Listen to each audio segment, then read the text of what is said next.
Hi there. Welcome to this vlog on one of the major issues that we face in the healthcare industry today. And that major issue is mistrust and breakdown in doctor-patient relationships. Yes, we are going to talk about how we can mitigate and how we can build this trust back. So what is it that doctors and hospital managers should be doing in order to rebuild the breakdown in the relationship? So we will talk about just one key lever which if we use properly can actually really help in mitigating this mistrust. So what is that key lever? That key lever is called transparency. So we will talk about transparency in doctor-patient relationships today, because transparency will help us to build back the trust or rebuild the trust that we seem to be losing.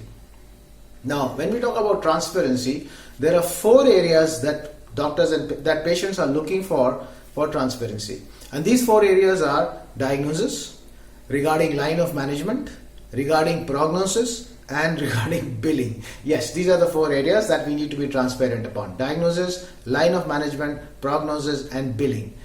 In the next few minutes, we will get into the depth of each one of them and can then come up with some ideas on how to manage this.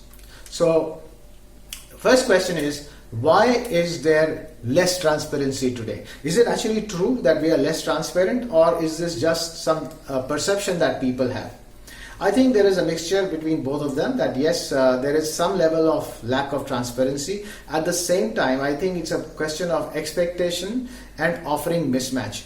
Patients are expecting more transparency, which doctors and hospitals maybe are insensitive to or are unwilling to provide. And why don't they do that? Because of, I think, 3 things. One is fear.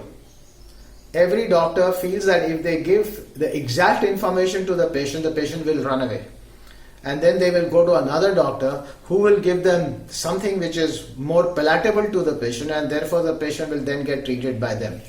Possible, it is true, but believe me that doctors who are integral, who are honest, eventually grow solid medical practices. Hospitals which are known for integrity in their dealings with patients never need to do anything more.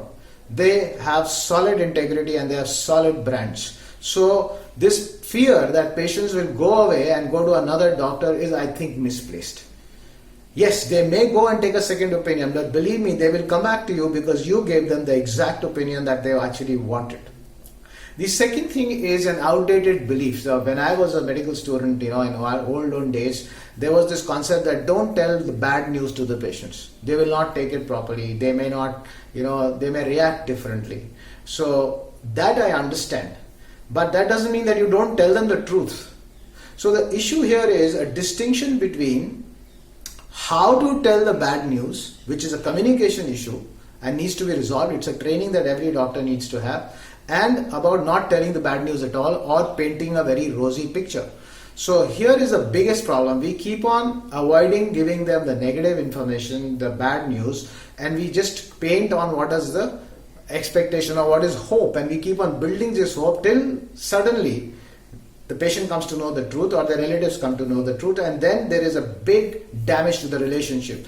Doctor, till yesterday you were saying everything was fine. Today you are saying my patient is deteriorated or has reached the ICU or probably may have even expired. Now you have set up very high expectations, and when the reality hit them, they were unable to accept it. So my suggestion, very strong suggestion, is it's not about telling them the truth, it is the way you communicate, which is a very different topic, which is how do we communicate bad news, or how should doctors be communicating with patients. So that's a communication issue. And the last thing that we are not transparent about is an attitude. Some of us, unfortunately, have a don't care attitude. I don't really care. I mean, this is it. Whether you like it or not, I am the boss, I am God's elder brother. If I tell you something, you have to accept it. Now that's an attitude issue which is to do with pride, and believe me, there is nothing that falls more than a pride. So my suggestion is that is something that you don't even want to discuss. So there are 3 things that we want to talk about which prevent us from being transparent. Fear that the patient will run away. Number 2, belief that you should not give them bad news. And number 3, a don't care attitude. Now all of these 3 create barriers in our being transparent. Moving forward, What are the 4 areas that patients were looking for transparency? We go back to number 1, diagnosis, line of management, prognosis, and billing. Now, when you talk about diagnosis, the patient is really interested in knowing what's wrong with them and what is the diagnosis. Unfortunately, sometimes patients don't realize that medicine is not an exact science. We may not know the diagnosis, or we will come to know the diagnosis at a certain period of time. It is important for us to tell the patient that we don't know.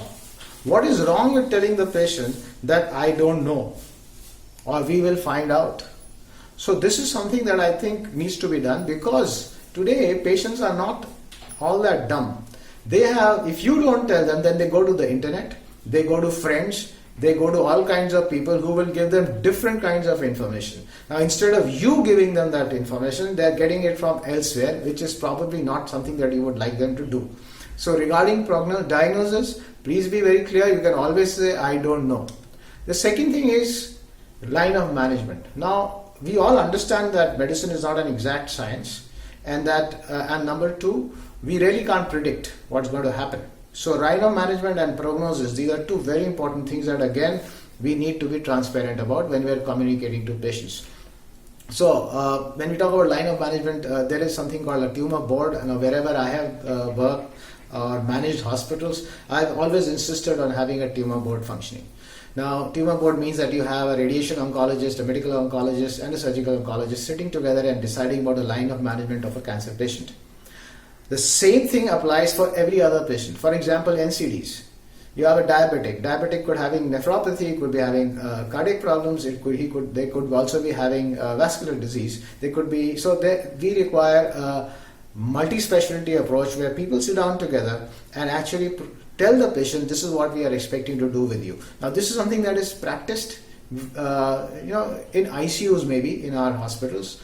But really, I think we need to ensure that we create SOPs where this becomes the standard operating procedures when you're dealing with NCDs. Now, some hospitals in the West are using. Unfortunately, we still are a long way from there, and I wish that we could do that with our patients with NCDs regarding line of management. Similarly, about surgical procedures, I think we need to tell them that this is what we are going to do, and this is the investigations that we will go for. After the investigations, these are the reports that will come in. Depending on the report, this is what we expect to do. Now, it's very important for us to be sure about this, to be transparent about the line of management that we intend to do. There's another piece which I've already discussed to some extent, which is about prognosis. Now, please ensure you set the right expectations with the patient. Please ensure that you set the right expectations. Now, I know of some people who are saying you can undergo a knee replacement and then you will run a marathon. A 75-year-old man will have a knee replacement, but depending on their other comorbidities and their physical condition, whether they run a marathon or not is not the point. The point is, what is the expectation that you have set? So this is very critical when you are talking about what is going to happen to the patients. Patients are very anxious, they are very concerned, their relatives are concerned about prognosis, and in case we are unable to provide them with real accurate picture, then they set their own expectations. And that could be seriously dangerous, because that can then damage the relationship, because that may be at big variance between their expectation and the reality. Now, it is our responsibility as doctors to ensure that there is no gap between the expectation and the reality, or at least reduce the gap to the minimum.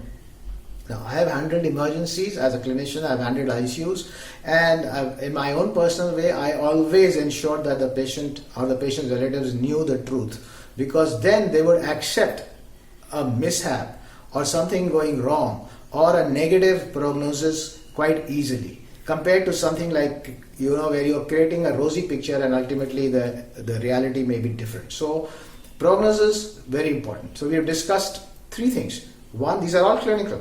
1, diagnosis. Number 2, line of management. And number 3, prognosis. Last but not the least, the most important one probably, which causes some serious problems, is billing. Now, a lot of hospitals and doctors believe that we are very transparent in our billing. Are you? So when a patient gets a bill, they get a thick wad of printed sheets which give you all the details of all the items that went into the bill. Now, frankly speaking, it is requires serious amount of knowledge and effort to actually decipher each item and really what it means. So can we look at billing and say, right, can we break it up into smaller bits? Let's say, what are the 8 elements that I think I would look for in a bill? First of all, I'd like to see what is my doctor getting. So doctor's consultation charges consolidated, right? So X amount. Next, other professionals, let's say dietitians, physiotherapy, you put that as a second head. Number 3 is the surgical charges. So you talk about surgery or procedure charges. Number 4 is about bed charges. Now, bed charges should actually ideally include housekeeping and diet and everything that goes into it. So, bed charges. Number 5 is the medications. What all medicines were used and how much did they cost me? Then the next item that I would like to see is consumables. What kind of medical and surgical consumables did I actually undergo or were used during my treatment? Last but not the least are 2 things. One is blood tests and radiology. So if we break down our bill into subsets, and then you can give details later, but these are the 8 line items that I think are very important. Now the patient will have an understanding of, okay, in my bill of X amount, at least 20% went for this, 30% went here, 10% went there. So if we are really serious about being transparent in our dealings with patients, I think it is very important for us to ensure that the bill is something that any patient can understand. It is not about giving them an overload of information so that they can decipher on their own, whether it makes sense or not. They don't like it, believe me. If you and see your own bills, if your hospital, the way it generates bills, even we as doctors find it sometimes very difficult to understand what is going on here. So to conclude, successful doctors who have done well are honest. They tell the truth to the patient. The manner of telling may be different, that is a communication issue, but they do not set wrong expectations. They ensure that the relatives are updated. And we must ensure that our bill have a billing summary. If you don't have a billing summary, please ensure that it is incorporated into your billing system today. Build your practices and hospitals on the foundations of integrity. That is my message for today. Integrity is having transparency. Thank you for listening to my vlog. My best wishes. Thank you.